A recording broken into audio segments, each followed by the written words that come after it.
મામાના પુત્રના લગ્નમાં ગયેલ શિક્ષકના ભરૂચના બંધ મકાનના નિશાન બનાવી તસ્કરો ઘરમાંથી 3.70 લાખના દાગીનાની ચોરી કરી ફરાર થઈ ગયા હતા।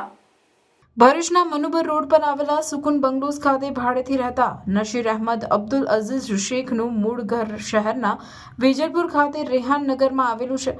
તેઓ છેલ્લા 22 વર્ષથી અંકલેશ્વરના જૂના દીવા ગામે મદ્રેસામાંથી સ્કૂલમાં પ્રાઇમરી અને માધ્યમિકમાં મદદનીશ શિક્ષક તરીકે નોકરી કરે છે। રાત્રિના સમયે તેઓ મામાના પુત્રના લગ્ન હોય ત્યાં શાદીની દાવત હોય રેહાન નગરના મૂળ ઘરે ગયા હતા, જ્યાંથી બીજા દિવસે સવારે 10 વાગ્યે તેઓ પરત ઘરે આવ્યા હતા।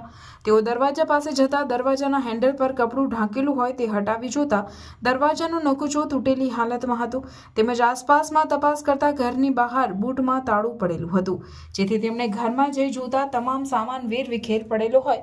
તેમને ઘરમાં તપાસ કરતા તિજોરીના ડ્રોઅરમાંથી સોના તેમજ પ્લેટિનમના કુલ 3.70 લાખના દાગીના ચોરી થયા હોવાનું માલુમ પડ્યું। સંદર્ભે તેમણે ભરૂચ તાલુકા પોલીસ મથકમાં ફરિયાદ નોંધાવતા તાલુકા પોલીસે ગુનો નોંધી તપાસ હાથ ધરી છે।